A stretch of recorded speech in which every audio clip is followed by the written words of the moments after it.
জীবন, এই জীবন আসলে কি? এ হলো জন্ম থেকে মৃত্যু পর্যন্ত এই সময়। কিছু মানুষ এটা বলে থাকেন যে এই যে নিঃশ্বাস নিচ্ছে এই হলো জীবন। আর প্রত্যেক ব্যক্তি, প্রত্যেক প্রাণী, তাদের নিঃশ্বাস নির্ধারিত থাকে, নির্দিষ্ট হয়ে থাকে। তাকে সেই নির্ধারিত নিঃশ্বাস নিতেই হয়, তারপর তিনি মৃত্যু লাভ করেন। কিন্তু এটা কি সত্যি? সত্যি কি মনুষ্য জীবন এই নিঃশ্বাসের উপর নির্ধারিত থাকে? এই নিঃশ্বাসের গণনাই কি মনুষ্য জীবনের অস্তিত্ব? কখনোই নয়। মনুষ্য জীবন শুধু কিছু নিঃশ্বাস নয় যা একদিন থেমে যাবে। মনুষ্য জীবন হলো সেই নিঃশ্বাসের মধ্যেকার সেই সময় যা দেখে অন্য কারোর নিঃশ্বাস স্তব্ধ হয়ে যেতে পারে।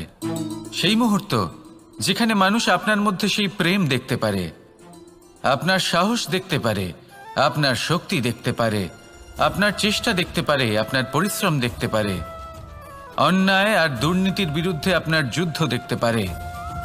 জীবনে গুরুত্বপূর্ণ সেই মুহূর্ত, সেই সময় যেটা আপনি বেঁচে আছেন।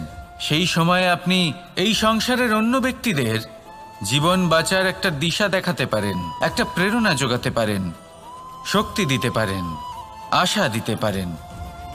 তাই জীবনে এটাই করুন, এমন একটা জীবন যাপন করুন যা অন্যের জন্য আদর্শ হয়ে থাকে। এটাই করুন আর আমার সাথে ভালোবেসে বলুন, রাধা রাধা। আমরা সবাই নিজেকে স্বচ্ছ রাখতে চাই, শুদ্ধ রাখতে চাই, পবিত্র রাখতে চাই। আর দেখতে গেলে এটা হলো আমাদের কর্তব্যও বটে। এবার এটার জন্য আমরা কি না করি। যখনই আমরা সকালে উঠি তখন উঠেই আমরা দাঁত মাজি। দিনে যখনই আমরা সময় পাই কিছু সুগন্ধি খাদ্য খাবার চেষ্টা করি যাতে আমাদের মুখ থেকে দুর্গন্ধ না আসে, বরং সুগন্ধ আসে। এই পা দুটো আমরা শুদ্ধ রাখার জন্য, পবিত্র রাখার জন্য যখনই আমরা বাড়ির বাইরে যাই পাদুকা পায়ে দিয়ে যাই, আর যখন ফিরে আসি আমরা জল দিয়ে পা ধুয়ে নিই। মনে রাখবেন, সেই ব্যক্তির মুখ হলো সব থেকে বেশি পবিত্র যে মুখ দিয়ে ঈশ্বরের নাম নেওয়া হয়, যার বাণী হলো অত্যন্ত শুভ, যা মানুষের পথ প্রদর্শন করে, যা মানুষকে শান্তি দেয়। যদি এই হৃদয়কে আপনি পবিত্র করতে চান তাহলে মানবতাকে বুঝতে হবে, মানুষের দুঃখগুলিকে বুঝতে হবে, তবেই এই হৃদয় পবিত্র হবে। এই পা দুটো যদি আপনি পবিত্র করতে চান তাহলে কোনো তীর্থস্থানে যান। ওখানে হয়তো আপনি জানেনও না যে কতজন সৎপুরুষ, কতজন মহাপুরুষ এসেছেন। তাদের চরণের ধুলো সেখানে পড়েছে যা আপনার চরণ শুদ্ধ করে তুলতে পারে। যদি এই হাতগুলি আপনি পবিত্র করতে চান তাহলে এই হাত দিয়ে শুভ কর্ম করুন, দান করতে শিখুন। আর যদি এই আত্মা আপনি পবিত্র করতে চান, একটাই বিকল্প আছে, প্রেম, শুদ্ধ নিঃস্বার্থ প্রেম। এই প্রেম বিতরণ করতে থাকুন, আপনি শুদ্ধ থাকবেন, পবিত্র থাকবেন। আসুন আমার সাথে ভালোবেসে বলুন, রাধা রাধা। কখনো এটা ভেবে দেখেছেন কোনো বিশেষ স্থানে বা বিশেষ পরিস্থিতিতে সবথেকে বেশি গুরুত্বপূর্ণ কি হতে পারে? যদি শরীরের কথা বলি তাহলে সবথেকে বেশি গুরুত্বপূর্ণ হলো মস্তিষ্ক আর মন। যদি ব্যবসার কথা বলি তাহলে সবথেকে গুরুত্বপূর্ণ হলো ধন। রাজ্যের বিষয়ে কথা বললে সবথেকে গুরুত্বপূর্ণ হলো রাজা। আর সমাজের কথা যদি বলি তাহলে সবথেকে গুরুত্বপূর্ণ হলো আমাদের গুরু। এবার এই সব গুরুত্বপূর্ণ এই কারণ এদের হাতেই সব থাকে। দেখুন, হয় এরা আমাদের উত্থানের পথে নিয়ে যেতে পারে অথবা আমাদের পতনের দিকে নিয়ে যেতে পারে। এবার যদি কোনো অসামান্য রাজা হন যিনি কিনা সত্যবাদী, যিনি একজন ভালো রাজা, তাহলে তিনি সেই দেশকে, সেই রাজ্যকে বিকাশের পথে নিয়ে যাবেন, আর নয়তো অন্ধকারের পথে নিয়ে যাবেন। যদি এবার গুরুর কথা বলা হয় তাহলে জেনে রাখুন, গুরু যদি শ্রেষ্ঠ হন তাহলে সংস্কৃতির সর্বশ্রেষ্ঠ স্তরে উনি এই সমাজকে নিয়ে যাবেন। যদি গুরু পাখণ্ডী হন, লোভী হন, লালসাগ্রস্ত হন, তাহলে এই সমাজেও এই পাখণ্ডতা, এই লোভ, এই লালসাই প্রকাশিত হবে। ঠিক এইভাবেই জীবনে, মানুষের জীবনে প্রেমেরও এক গুরুত্বপূর্ণ স্থান রয়েছে। যদি মানুষের মনে প্রেম থাকে তাহলে ধরে নিন সে জীবিত রয়েছে, আর যদি না থাকে তাহলে সে মৃতই প্রায়। যদি রাধা কৃষ্ণের বিষয়ে কথা বলবো কৃষ্ণের জীবনে যদি রাধা থাকে তাহলেই কৃষ্ণ হলো কৃষ্ণ, আর যদি রাধা না থাকে তাহলে কৃষ্ণ হলো যে কোনো পশুরই সমান। আসলে পশু থেকে মানুষ হওয়ার এই যে যাত্রা, এর আধার হলো প্রেম। এই প্রেমকে মনে জাগ্রত করে রাখুন আর আমার সাথে ভালোবেসে বলুন, রাধা রাধা। প্রেম, এই প্রেম আসলে কি? বেশিরভাগ মানুষই বুঝতে পারেন না, কিন্তু এটাতে তাদের কোনো দোষ নেই, কারণ তাদের কাছে প্রয়োজনীয় জ্ঞানই নেই। এবার প্রেমের বিষয়ে আজ আমি একটা ছোট্ট কথা বলতে চাই।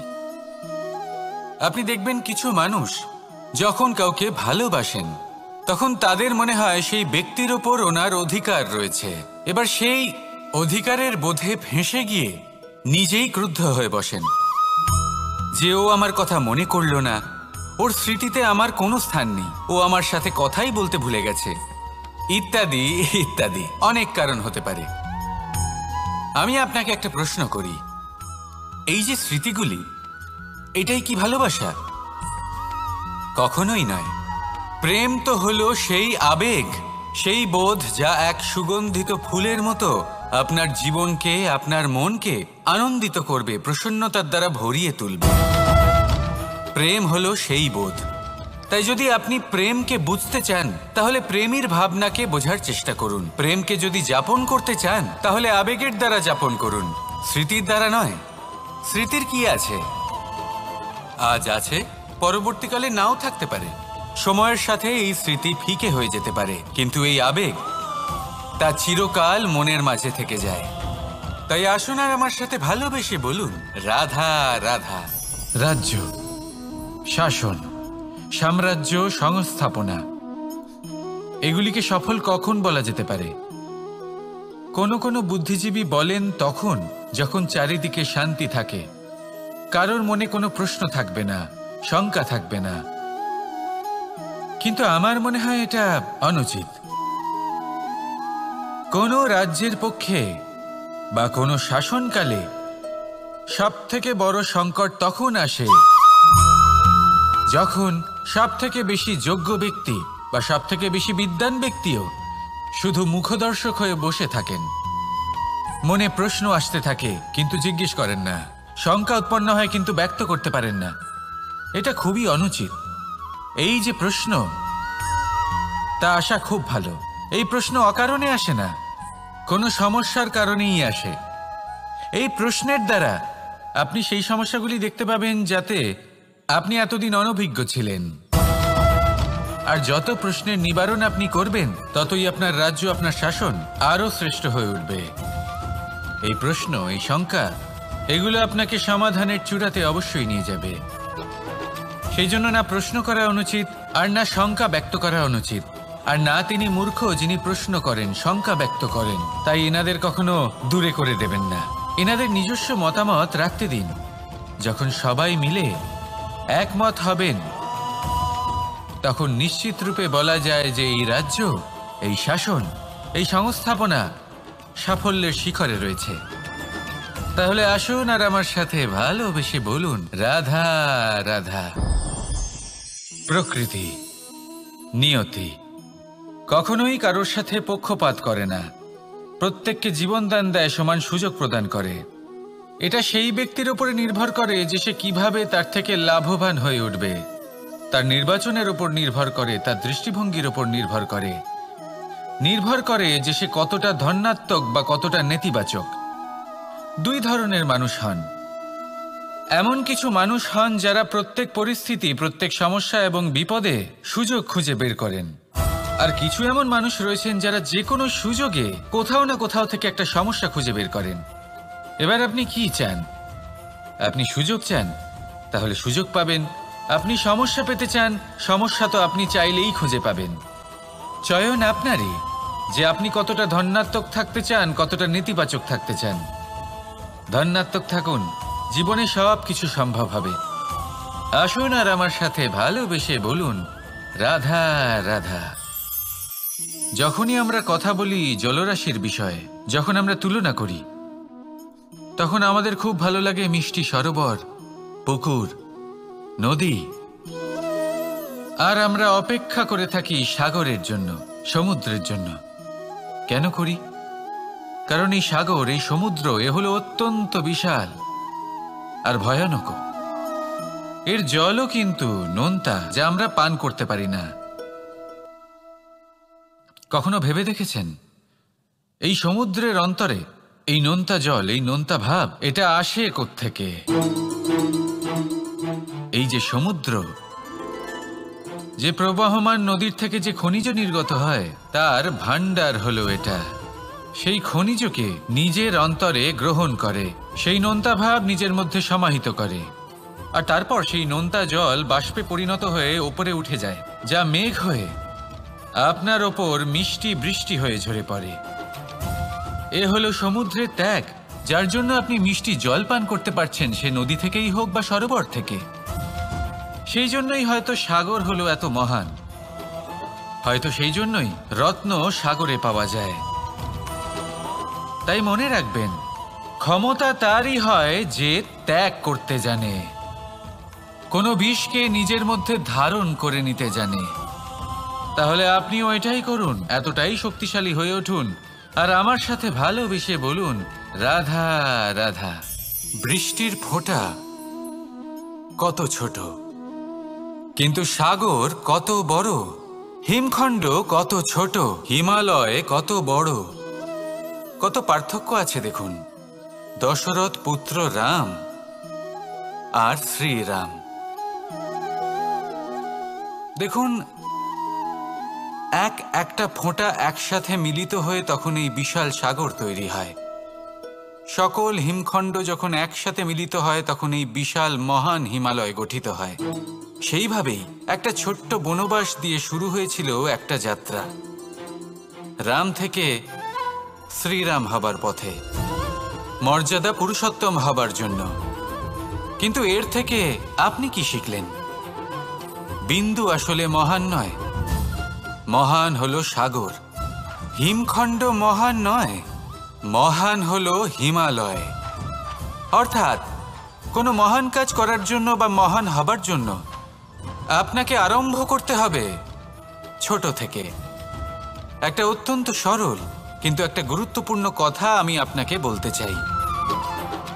দেখুন, আরম্ভ করার জন্য প্রথমেই আপনার মহান হবার কোনো প্রয়োজন নেই, কিন্তু হ্যাঁ, মহান হবার জন্য প্রথমে আরম্ভ করা অত্যন্ত প্রয়োজনীয়। আপনি যদি শুরুই না করেন তাহলে কখনো মহান হতেই পারবেন না। প্রকৃত নিষ্ঠা দ্বারা আরম্ভ করুন। আপনার পদক্ষেপ, আপনার কর্ম যতই ক্ষুদ্র হোক না কেন, তা করতে থাকুন, নিরন্তর চেষ্টা করতে থাকুন। তারপর দেখবেন এই যে মহানুভবতা নিজে পথ চলে আপনার কাছে আসবে। তাই আপনি এটাই করুন আর আমার সাথে ভালোবেসে বলুন রাধা রাধা। কোনো প্রাণী, মানুষ অত্যন্ত চঞ্চল হয়, একদম জলের মতো। জলও অত্যন্ত চঞ্চল, অত্যন্ত উৎসুক। জল সবসময় উৎসুক হয়ে থাকে আকাশের কাছে যাবার জন্য। সেই জন্য সে নিজেকে জ্বালায়, বাষ্প হয় আর আকাশে পৌঁছে মেঘে সমাহিত হয়ে যায়। তারপর সেই জল উৎসাহিত হয়ে থাকে যে ও কবে বৃষ্টির ধারা হয়ে মাটিতে ঝরে পড়বে। প্রখর বায়ুর বেগ সহ্য করে, তারপর মাটিতে ঝরে পড়ে। এটা জল কিভাবে করতে পারে? তার উত্তর হলো এটাই যে জল যাত্রার উদ্দেশ্য আর মাহাত্ম্য বুঝতে পারে। আর সত্যি বলতে এই যাত্রা কিন্তু অত্যন্ত গুরুত্বপূর্ণ। দুর্ভাগ্যজনক বিষয় হলো এটাই যে মানুষ, তার নিজেরও একটা যাত্রা থাকে, কিন্তু সে তার মাহাত্ম্য, তার উদ্দেশ্য বুঝতেই পারে না। সে শুধু ব্যস্ত হয়ে থাকে লক্ষ্য প্রাপ্তির দিকে। কিন্তু জীবনের যে আসল সুখ রয়েছে তা এই যাত্রার মধ্যেই লুকিয়ে রয়েছে। সেই জন্য এই যাত্রা যাপন করতে শিখে নিন, এর আনন্দ উপভোগ করতে শিখে নিন। কারণ যে ব্যক্তি এই যাত্রায় আনন্দ নিতে শিখে যান, আনন্দ উপভোগ করতে শিখে যান, সে নিজের লক্ষ্যে নিশ্চিত রূপে পৌঁছে যান। তাই নিজের এই যাত্রার প্রত্যেক মুহূর্ত উপভোগ করতে থাকুন আর এই আনন্দ সহকারে বলুন, রাধা রাধা। কথোপকথন অত্যন্ত গুরুত্বপূর্ণ। এটা প্রত্যেক সম্পর্কের জন্য, বরং জীবনের জন্য অত্যন্ত গুরুত্বপূর্ণ। যদি কথোপকথন না হয় তাহলে আপনি অপর মানুষকে বুঝবেন কি করে, বা উনি আপনাকে বুঝবেন কি করে? এবার কথোপকথনের দুটি পদ্ধতি থাকে। প্রথম হলো আপনি সামনের মানুষের কথাটা বুঝতে চাইলেন। দ্বিতীয় পদ্ধতি, আপনি নিজের কথা সামনের মানুষকে বোঝাতে চাইলেন। বেশিরভাগ সময় এটা হয় যে এই কথোপকথন ঝগড়াতে পরিণত হয়। কেন এমন হয়? কারণ না আমরা নিজের কথা সামনের মানুষকে বোঝাতে পারি, না সামনের মানুষ আমাদের বুঝতে পারেন। এটা কেন হয়? কারণ আমরা সামনের মানুষের কথাটা শুনি, কিন্তু সেটা বোঝার চেষ্টা করি না, তাকে উত্তর দিতে চাই। জীবনে সামনের মানুষের কথা শুনুন তাকে বোঝার জন্য, দেখবেন সব ভালো হয়ে যাবে। কারণ যে কোনো প্রশ্নের উত্তর আর যে কোনো উত্তরের আরও একটা প্রশ্ন, এটা শুধুমাত্র ঝগড়া সৃষ্টি করে। বরং সামনের মানুষের কথা শুনবেন শুধু তাকে বোঝার জন্য, তার কথা বোঝার জন্য। এই কথোপকথন প্রেমকে জন্ম দিয়ে থাকে। তাহলে আপনিও এটাই করুন আর আমার সাথে ভালোবেসে বলুন, রাধা রাধা। অমৃত আসলে কি? আমরা সবাই জীবনে অমৃত লাভ করতে চাই, কিন্তু এই অমৃত আসলে কি? এ কি অমরত্ব লাভ করার কোনো মন্ত্র, নাকি সামনে এগোনোর কোনো পথ? নাকি অমৃত সেই রস যা অসুর আর দেবতারা সমুদ্র মন্থন করে লাভ করেছিলেন? নাকি সেই ওষুধ যা ঋষি মুনিরা ভ্রমণ করে খুঁজে বের করেছিলেন? অমৃত যদি কিছু হয় তাহলে তা হলো আশা। কখনো কোনো মাতাকে দেখুন, উনি নিজের সন্তানকে কত আগলে রাখেন, তার যত্ন নেন, তার পালন পোষণ করেন, এই আশা নিয়ে যে পরবর্তী জীবনে এই সন্তান খুব বড় কিছু করবে, ওনাদের খুব ভালোবাসবে। এবার আগামী দিনে কি হতে চলেছে তা আমরা জানি না, পর মুহূর্তে কি হতে চলেছে তা আমরা জানি না, আগামী মুহূর্তে আপনি জীবিত থাকবেন কিনা সেটাও আমরা জানি না। কিন্তু আমরা অনেক বছরের পরিকল্পনা বানিয়ে ফেলি। সেটা অবশ্য মন্দ নয়। দেখুন, জীবন যাপন করার এই আশা, এটাই ভবিষ্যতের আধার হতে পারে। তাই এই আশা হলো গুরুত্বপূর্ণ, তাই একে নিজের সাথেই রাখুন। কথায় আছে যে যে ব্যক্তি নিরাশ হয়ে পড়েন, যার মধ্যে কোনো আশা বাকি থাকে না, তিনি হয়তো বেঁচে আছেন কিন্তু একটা মৃত জীবন যাপন করছেন। তাই এই আশার সঙ্গ কখনো ত্যাগ করবেন না, একে চিরকাল নিজের সাথেই রাখুন। জীবন আনন্দময় হয়ে উঠবে আর এই হৃদয় তা ভালোবেসে বলবে, রাধা রাধা। মানুষের সবথেকে বড় শক্তি কি? তার বাহুবল, অর্জন করা ধন,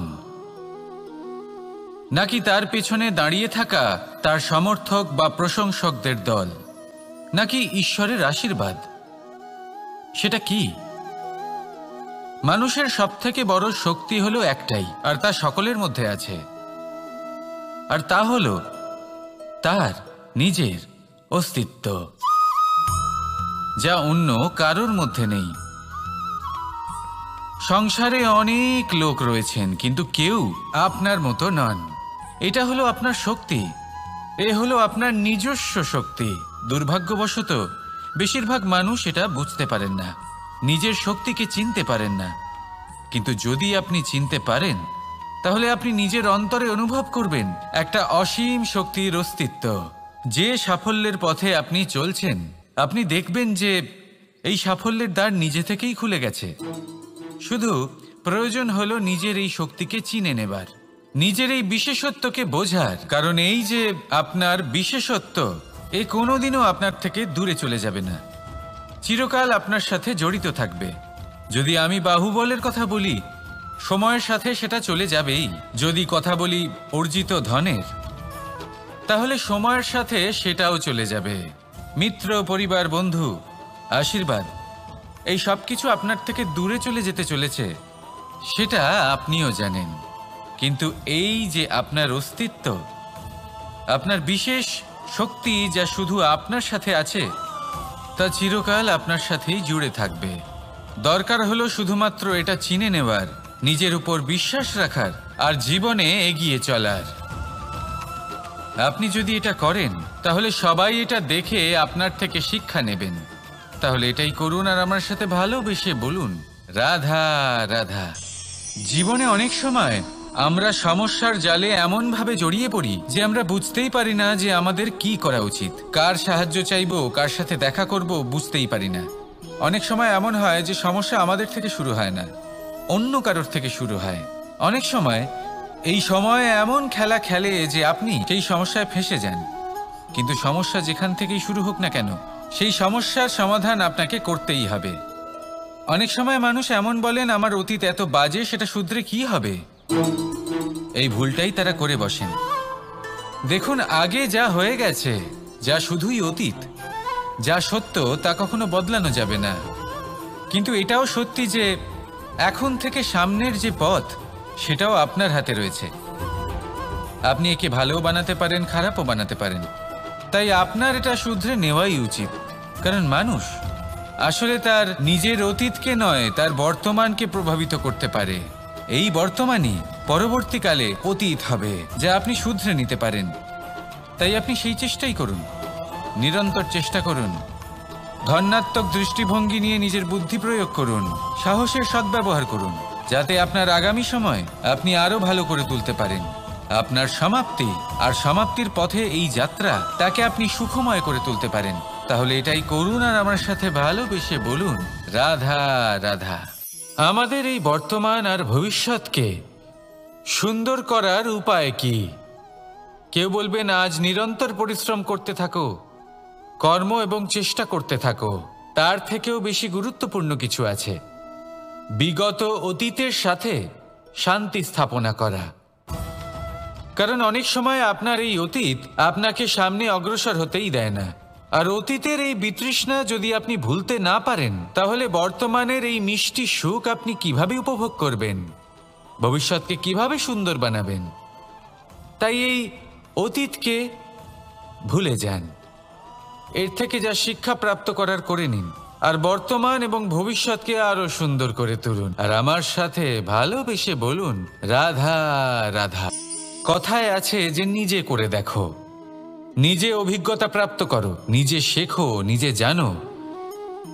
এতে কোনো কিছুই অনুচিত নেই। দেখুন, এমন নতুন কিছু করা যা আজ পর্যন্ত কখনো কেউ করেননি, তার থেকে যে অভিজ্ঞতা আসবে তা না শুধু আপনার জন্য বরং সবার জন্য লাভদায়ক হবে। যারা আপনাকে দেখে শিখছেন তাদেরও এতে লাভই হবে। কিন্তু সমস্যা কোথায় উৎপন্ন হয় সেটা আমি আপনাকে বলি। আমাদের জীবনকাল এতটাও বড় নয় যে প্রত্যেক কাজ করে আমরা অভিজ্ঞতা দ্বারা কিছু শিখতে পারবো। এবার ধরুন, এই যে আগুন গরম হয়, এটা জানার জন্য সংসারের প্রত্যেক মানুষকে আগুনে হাত দেওয়ার কোনো প্রয়োজন নেই। সংসারে অনেক লোক রয়েছেন, অনেক মহাপুরুষ ছিলেন, বিদ্বান লোক ছিলেন, বুদ্ধিমান লোক ছিলেন, যাদের অভিজ্ঞতা দ্বারা আমরাও শিখতে পারি। ওনাদের জীবনকে দেখে আমরাও অভিজ্ঞতা লাভ করতে পারি। যদি এটা করেন তাহলে জীবন আরও কিছুটা সরল হয়ে যাবে। নয়তো আমাদের কাছে তো বিকল্প রয়েছেই। আগুনে হাত দিয়ে দেখুন, সমুদ্রে ঝাঁপ দিয়ে দেখে নিন, অনেক বিকল্প রয়েছে। সিদ্ধান্ত আপনারই। তাই সঠিক সিদ্ধান্ত নিন আর আমার সাথে ভালোবেসে বলুন, রাধা রাধা। জীবনে যখনই আমাদের সামনে কোনো সংকট আসে, তখন আমাদের সামনে দুটো পথ খোলা থাকে। প্রথম পথ ভয়ভীত হয়ে যাওয়া, দ্বিতীয় পথ সাহসের সাথে তার সম্মুখীন হওয়া। এই দুইয়ের উদ্দেশ্য সমান, লক্ষ্য হলো সমান, আত্মসুরক্ষা, জীবন রক্ষা। কিন্তু ভয়কে দুর্বল মনে করা হয় আর সাহসকে আপনার বল বলে মনে করা হয়। কারণ হলো এটাই যে ভয় তা হলো শুধুমাত্র একটা প্রতিক্রিয়া, আর সেইখানে সাহস এটা হলো একটা নিশ্চয়, একটা প্রতিবদ্ধতা। আর যদি সাহসের সাথে আপনি সংকটের সম্মুখীন হন, তাহলে হয়তো সেই সংকট আপনি চিরকালের মতো দমন করতে পারবেন। কারণ বিপদ যখন আসে তখন সর্বপ্রথম আমাদের দ্বন্দ্ব হয় এখানে, মনে। সেই বিপদের সম্মুখীন আমরা এখানে হই। যদি এই হৃদয়কে, এই মনকে আপনি সাহসী করে তুলতে পারেন, তাহলে তাতে কখনো ভয় আসবে না। আর সেই বিপদের সম্মুখীন হওয়াও সরল হবে, জয়লাভ করাও সরল হবে। তাই নিশ্চিত রূপে সাহস হলো অধিক শ্রেষ্ঠ। জীবনে যখনই কোনো সংকট আসবে, তখনই সাহসের সাথে তার সম্মুখীন হন। আর আমার সাথে ভালোবেসে বলুন, রাধা রাধা। আমরা সকলে জীবনে ঈশ্বরের কাছে কিছু না কিছু প্রার্থনা করি, আর ঈশ্বর যখন আমাদের মনস্কামনা পূরণ করেন তখন আমরা প্রসন্ন হয়ে যাই।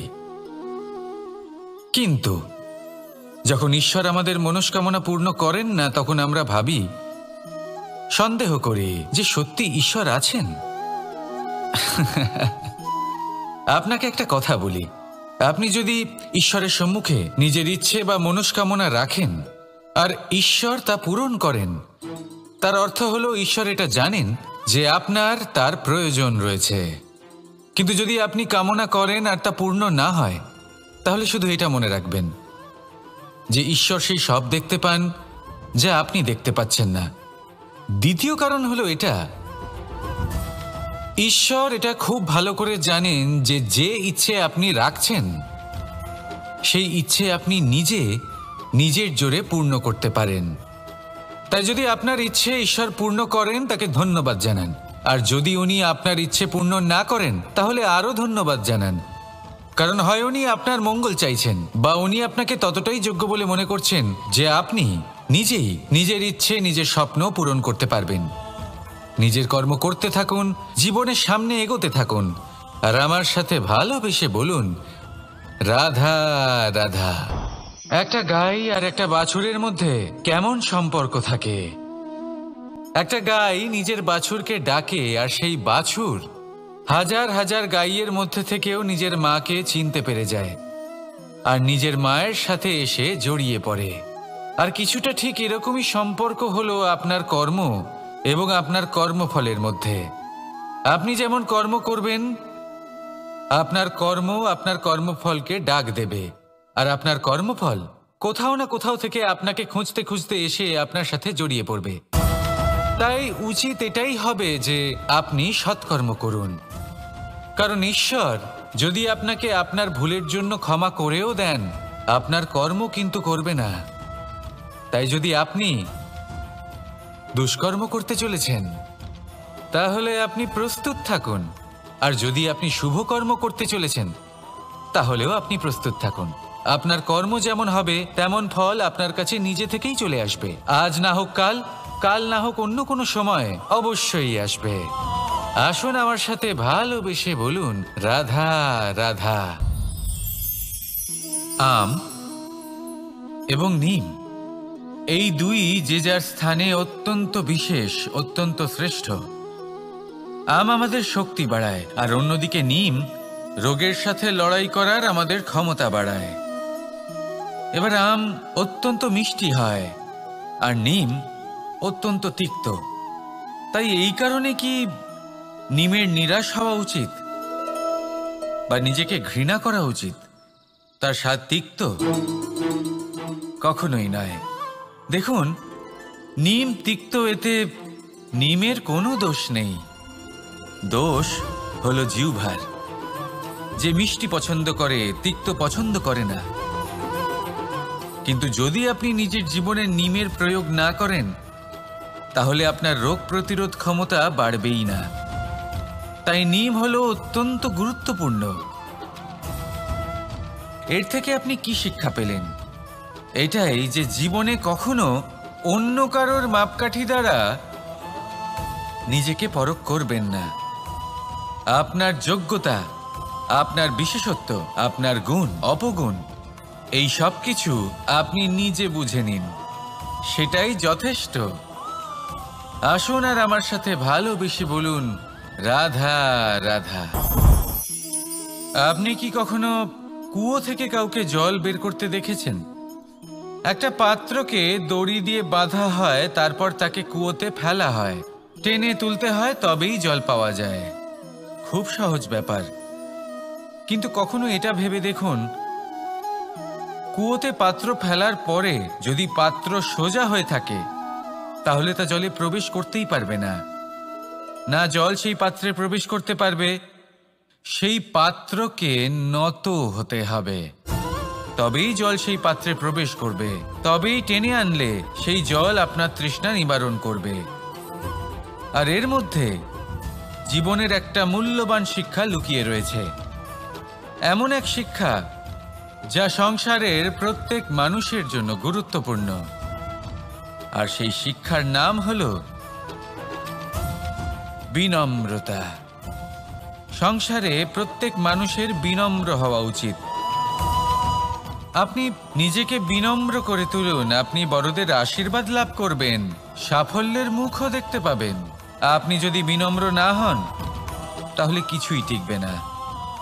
সেই জন্য বিনম্র থাকুন আর আমার সাথে ভালোবেসে বলুন রাধা রাধা।